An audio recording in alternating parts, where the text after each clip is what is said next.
says,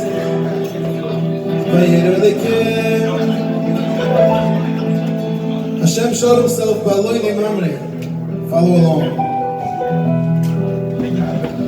Eli, what does Rashi say? What does Rashi say this week? Why Baloi Mamre? Why did the Torah specify where Hashem showed himself? It says Rashi because Mamre, these are the plains, the valleys of Mamre. Why Mamre? Mamre was Avraham Avinu's friend. It says because Asher, he gave him the Eitzah Alamila. The Heilige Kosmira Rebbe, Heichel Kosmira, was the first Moshe Rebbe. He asks a great question. What do you mean? Hashem told Avraham, give yourself a bris. Mamre gets credit because he gave him advice on Amila? What do you mean? It's the Havamina that Avraham would ask his friend advice. And why is it called Al Hamila? It should be called Lemoil. Gave him advice to mal himself. Al Hamila. It says Cheskel Kosmira, he answers an amazing thing. He says the Mila Avraham Avinu was always going to do. But the Eitzah to make a Sudas mitzvah, to make a Mishta V'Simcha Suda that day, this was Mamre's Eitzah. He says you're going to do the mitzvah, and make a Suda. The whole inyan of a Sudas mitzvah comes from Mamre. That was his Eitzah. For that the Torah gives him credit. The inyan is that when you do a mitzvah, anything you do has to be V'Simcha. If you have an opportunity to make a Mishta, a Suda, it's even greater. The greatest thing is a Suda for a mitzvah, a Simchas mitzvah. There's no higher cover than Shemayim.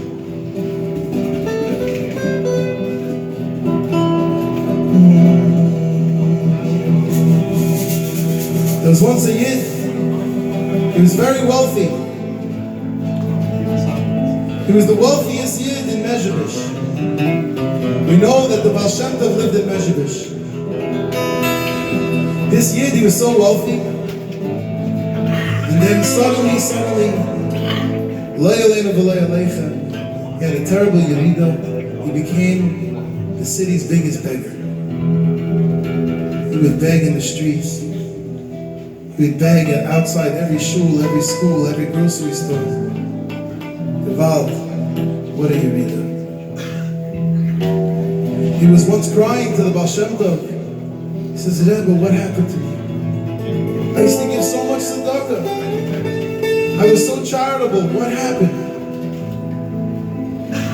Gewalt.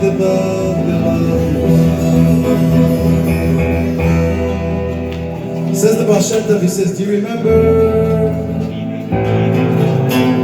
5 years ago you were in the Beis Medrash on the night of Yom Kippur, Nila Banacht, and he was sitting there just before Nila, and he was saying Tefillah Zaka.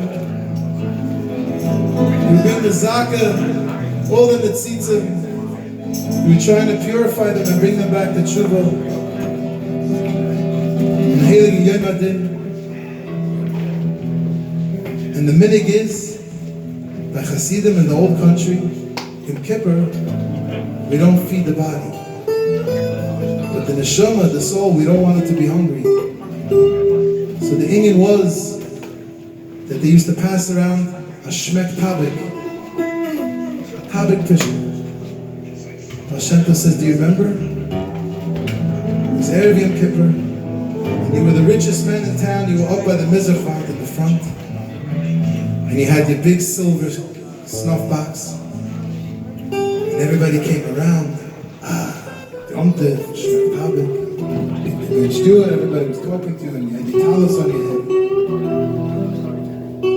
And there in the back of the shul, remember, there was the dirty, hungry, the beggar. Shlomo the Meshuggah, you called him. He was in the back. Says the Baal Shem Tov, do you know how hungry he was? You all came from home before the fast. You ate, your bellies were full. Shlomo, he didn't eat in 3 days. He slept himself. He sat in the very last seat. He was so hungry, he didn't know how he was going to fast. But he said, oh, I see over there, the shiny Yid. He has a shiny shmek tabak. Let me go get a shmek tabak. Chachik, maybe I can get a little boost.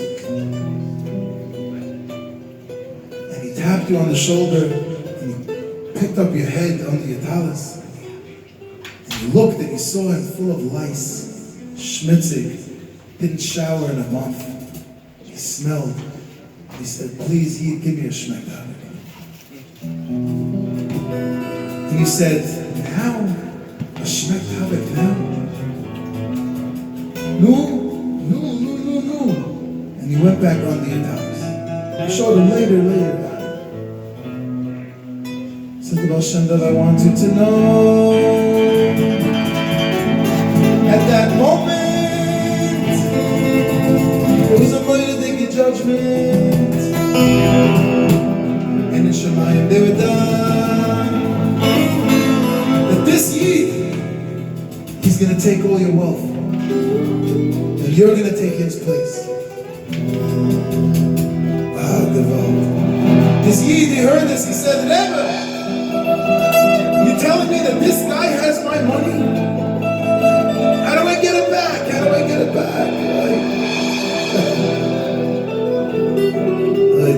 He closed his eyes. He said, I'll tell you, if there's ever a time where you ask him for a shmek tabak and he doesn't give it to you, the tables will be reversed again. Wow. Deval this Yid, he was so broken he had nothing. He went and he studied. He studied this new Aisha, and he watched when he would leave his house in the morning. And he watched when he would pick up his kids from school. He watched his mahalach, how he'd go down, and he Mamash studied him, timing his best moment.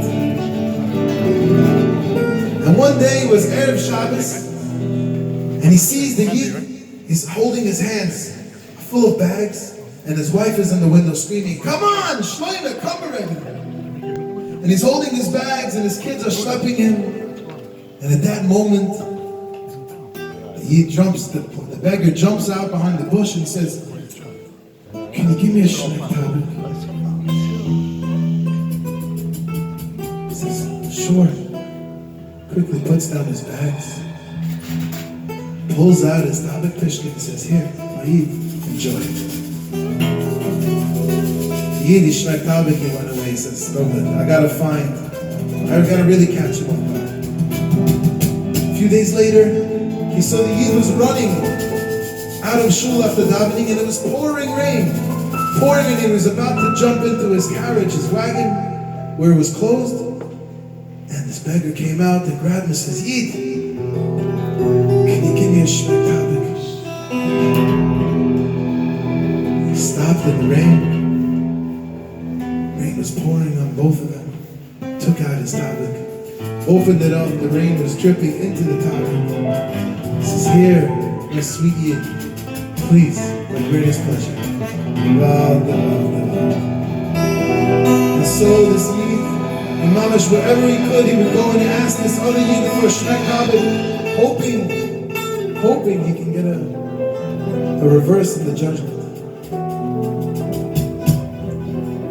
For years and years, he didn't succeed, and he knew, this Yid has my money. One day, he's standing outside with the other beggars, outside the train station, and he's waiting for the rich businessman to come home from work, and they're begging. And suddenly, a messenger comes with the scrolls, and he hands them out to the beggars. They open it, and they see it's an invitation to a wedding. The great Oisher is making a wedding for his daughter.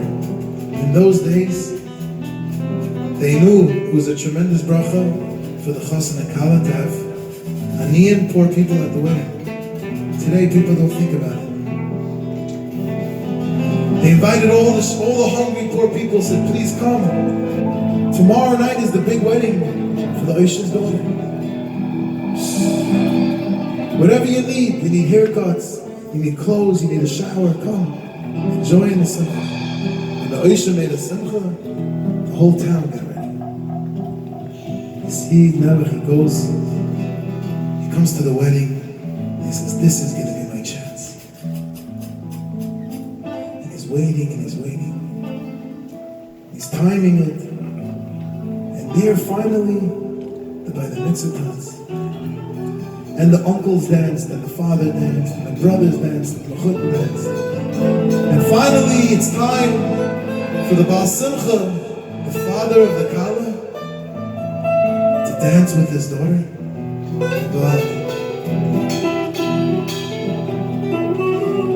And he's singing,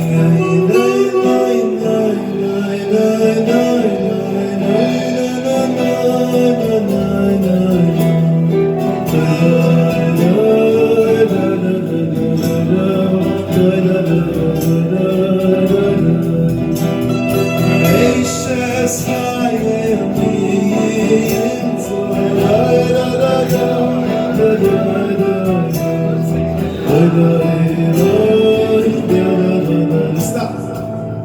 Suddenly the beggar's there in the middle of the circle. And the father's holding the daughter's hands. And they're looking at each other's eyes. And the father's connecting to this daughter that he's about to let go on the road. And here's the beggar. He says, Yid, can you give me a shmektabek? Everybody, the whole city was there. Here's a beggar in the middle. People started running, trying to get him out. And he said, no. And he put his daughter's hands down. He said, I'm sorry, 1 second. And he reached into his baggage and he pulled out his tabak beshka. He said, my sweet Yid, I look at you now, my heart goes out for you. Please, take the tabak beshka, it's yours. I see you keep asking me, it's yours. The Yid, he got so dizzy. In Sapure Maisias, it says that he had fainted. They revived him. What's going on? They said, Yid, what's the matter? He says, you don't understand. Many years ago, I was the rich one, and you were the beggar. Many years ago, you asked me for a shmektabek, and I didn't give it to you. I was insensitive to you. And all I've been trying to do for years and years and years is to make you ignore me the way I ignored you. And here you are, at the peak moment of your life, and you're giving me a shmektabek. I'm never going to get my money back. The Oisha turns to the Yid, he says, my sweetest Yid, you're going about it all wrong. You still think that I have your money. You still think that I have your tabak beshka. You're trying to take it away from me to get it back for yourself. You're going about it wrong. I promise you, I will never refuse you tabak. But this I can promise you. From now on, I swear in front of the whole town that I will share with you half my wealth. Everything I have, I will give to you. And the story says, it's recorded, that there were two famous rich people in Mezhevish, and their chesed and their tzedakah was unmatched. And so is the story, because you never know.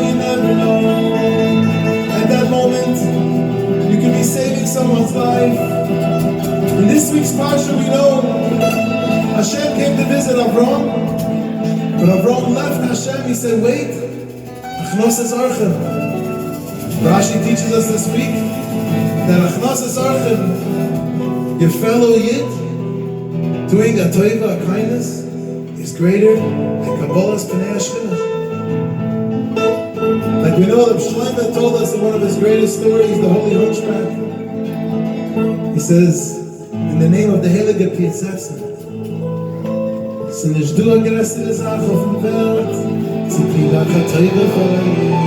there's no greater thing in the world than to do Lacha Yid HaToiva. May we all be givers, because givers never need. May we always find time in our hearts to be kind. And may the world be kind to us. May we zeich to see only goodness.